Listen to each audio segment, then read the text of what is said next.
తాకట్టులో ఉన్న బంగారాన్ని విడిపించి ఆ రోజున్న మార్కెట్ ధర కట్టి మిగిలిన డబ్బును మీకు అందిస్తుంది కొమ్మూరి గోల్డ్. నమస్కారం గురువు గారు. శ్రీమాత్రే నమః. సంకష్టహర చతుర్థి జూలై 2వ తేదీన వస్తుంది.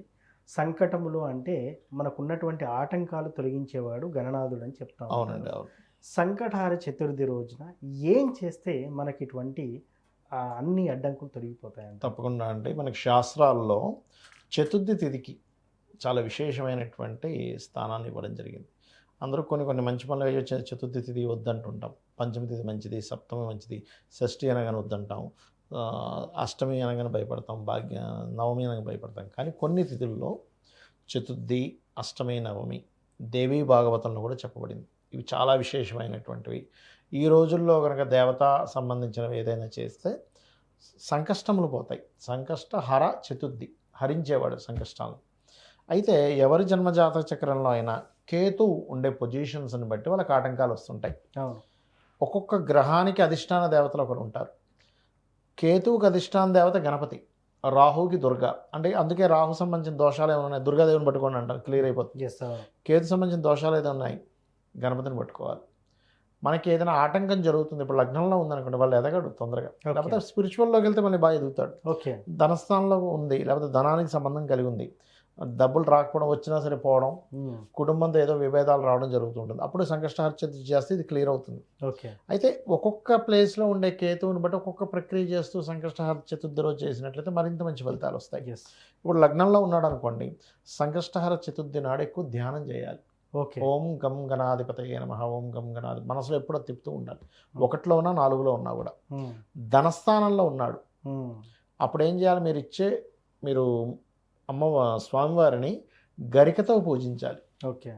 గరికతో కనుక పూజిస్తే కుటుంబాభివృద్ధి జరుగుతుంది, ధనాభివృద్ధి జరుగుతుంది, కుటుంబంతో ఉండే ఎడబాటు కూడా తగ్గుతుంది. శాస్త్రాల్లో గరికని చాలా విశేషంగా చెప్పారు.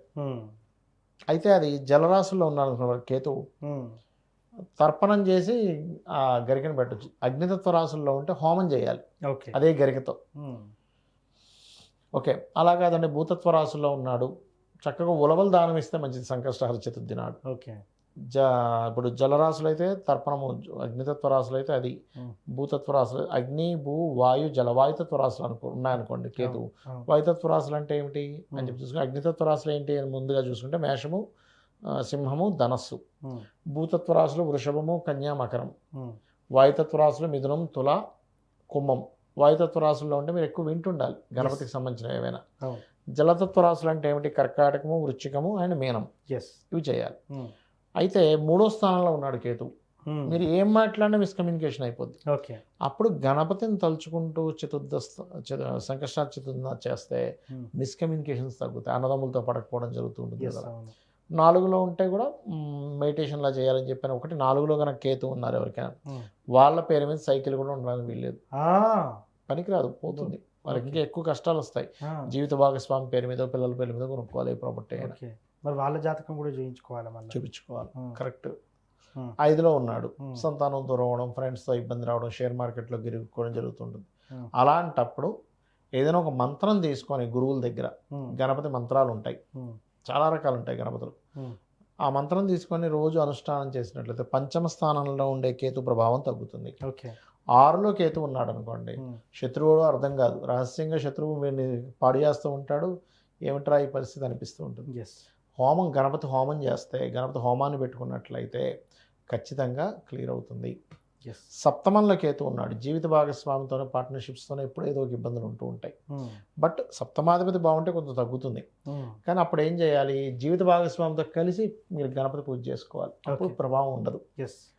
అలాగే అష్టమంలో కేతు ఉన్నాడు, తాతగా రాస్తే పొరపాటును కూడా తీసుకోకూడదు. ఒకవేళ వస్తే దాన్ని అమ్మేసి కూడా కొనుక్కోవాలి. తాతగా రాసి తీసుకున్నాడంటే అయిపోయింది. ఇంకా అక్కడ సీక్రెట్ ఆర్గన్స్ మీద ఎఫెక్ట్ రావడం ఇట్లాంటివి ఎక్కువ జరుగుతూ ఉంటుంది. అట్లా తీసుకుంటే సహజంగా కూడా.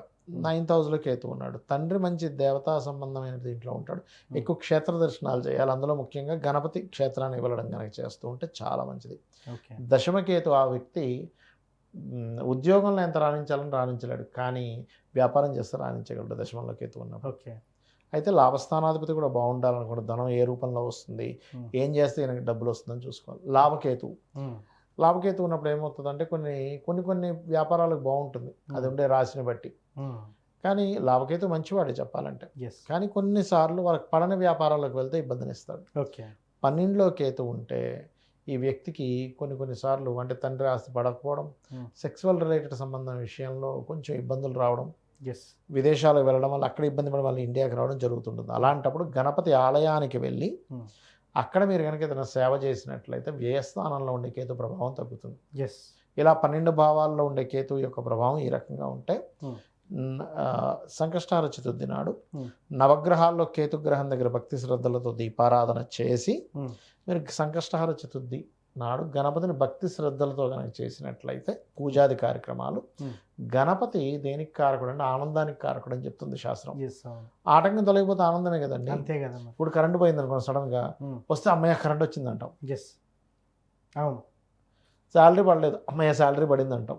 శాలరీ పడలేదు, అమ్మ ఓనర్కి రెంట్ కట్టాలి, ఇన్స్టాల్మెంట్లు కట్టాలి, ఎందులో శాలరీ పడలేదు అనగానే వెంటనే టింగ్ మెసేజ్ వచ్చింది, అమ్మాయి ఆనందం పడింది. అంటే ఏంటి, మీకు ఏదైతే ఆటంకం అవుతుందో, దేని గురించి అయితే ఇబ్బంది పడుతున్నారో దాన్ని తొలగించేటువంటి సంకటహార చతుర్థి గణపతి వాటిని తొలగించగలుగుతాడు. అది. సో ముఖ్యంగా సంకటహార చతుర్థి రోజు ఇవి చేస్తూ ఒక మంత్రం ఉంటుంది. చెప్పండి. ఇప్పుడు మనం గురువు గారి దగ్గర తీసుకున్నాము, అది వేరు. అవును.